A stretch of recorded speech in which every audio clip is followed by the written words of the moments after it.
రాయలసీమ ప్రాంతానికి గత ప్రభుత్వమైన YCP party తరపున ముఖ్యంగా ఆ ప్రాంతాన్ని అభివృద్ధి చేస్తామని చెప్పి ఎన్నో మాటలు మాట్లాడారు, ఎంతో చెప్పారు. మరి అసలు ఏం చేశారు రాయలసీమకి? అసలు రాయలసీమలో గతంలో పెట్టుబడులు ఏమి వచ్చినాయి? మీరేం చెప్తారు? గతానికి ఇప్పటికి రాయలసీమకి ఏంటి తేడా అంటారు మీరైతే?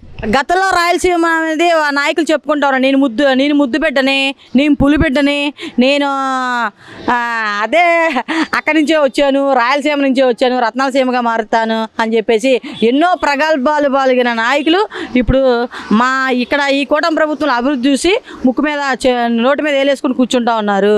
అయ్యా మీకు ఈ పరిపాలన ఇక చేత కాదు, వైసీపీ పాలన అనేది ఇంకా రాదు. కూటమి ప్రభుత్వమే ముందు జరిగేదంతా కూటమి ప్రభుత్వం వల్లే పనులు సాధ్యమవుతాయి తప్ప రెండోది లేదు. ఫైనల్గా మీరేమంటారు? రాయలసీమ ప్రాంతానికి, అది కూడా అనంతపురం జిల్లా ముఖ్యంగా పుట్టపర్తి అనే ప్రాంతానికి యుద్ధ విమానాల తయారీ కేంద్రం కేంద్ర ప్రభుత్వం, రాష్ట్ర ప్రభుత్వం కొన్ని ప్రైవేట్ సంస్థలతో కలిపి పెట్టుబడులు పెట్టి శంకుస్థాపనలు కూడా జరుగుతున్నాయి. ఎలా అనిపిస్తుంది మీకు అయితే? ఫైనల్గా మీరేం చెప్తారు? ఇంత మంచి ప్రాజెక్ట్ రావడం మీద మీ అభిప్రాయం ఏంటి రాయలసీమకి? ఇంత మంచి ప్రాజెక్ట్ రావడానికి మేము దేశవ్యాప్తంగా గర్విస్తూ ఉన్నామండి. నేను కూడా ఇక్కడ చాలా హర్షం వ్యక్తం చేస్తున్నాం. ఎందుకంటే ఇలాంటి కంపెనీలు వేరే వాళ్ళ చేత కాదు, తేలేరు, రావు కూడా. ఎందుకంటే ప్రముఖులు ఉన్నారు ఇక్కడ. నరేంద్ర మోడీ గారు కానివ్వండి, చంద్రబాబు నాయుడు గారు కానివ్వండి, లోకేష్ బాబు గారు కానివ్వండి, పవన్ అన్న కానివ్వండి, వీళ్ళందరూ ఆంధ్రప్రదేశ్ శ్రేయస్సు కోరిన మనుషులు కాబట్టి యువతకి ఏదైతే కావాలో ఉద్యోగ అవకాశాలు కానివ్వండి, ఇప్పుడు అనంతపురం పుట్టుపర్తిలో పెట్టారండి ఉద్యోగాలు. నారా లోకేష్ 20 లక్షల పైగా ఉద్యోగాలు తెప్పిస్తారని ఆనాడే మాట ఇచ్చాడు యువగాలం పాదయాత్రలో.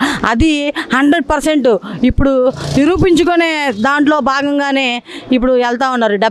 70 లక్షల ఉద్యోగాలు వస్తూ ఉంటాయి. రేపు యుద్ధ మనం రావాలే కానీ, చదువుకునే పిల్లలు ఉండాలే కానీ, మన దేశంలో ఏది తక్కువ కాదు, మన దేశం అగ్రగామిగా నిలవాలని చెప్పేసి ఒక చారిత్రాత్మకమైన ప్రెస్టేజ్ ఇష్యూ తీసుకొని వీళ్ళు ఇలాంటి నాయకులు గతంలో పాలించారు. వాళ్ళకి ధీటుగా సమాధానం చెప్పే ఒకే ఒక్క పార్టీ కూటమి ప్రభుత్వం.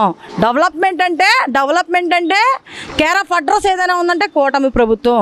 జనాలు మళ్ళీ గుర్తుపెట్టుకుంటూ ఉండాలి. మీరు మళ్ళీ ఈ కూటమి ప్రభుత్వాన్నే గెలిపించాలా. ఏదైనా సరే రాక్షస పాలన వద్దు. జనాల్ని ప్రజలు మెచ్చే పాలన కావాలా, ప్రజల కోసం కష్టపడే వ్యక్తులు కావాలని చెప్పేసి ఈ సందర్భంగా మేము తెలియజేసుకుంటా ఉన్నాం.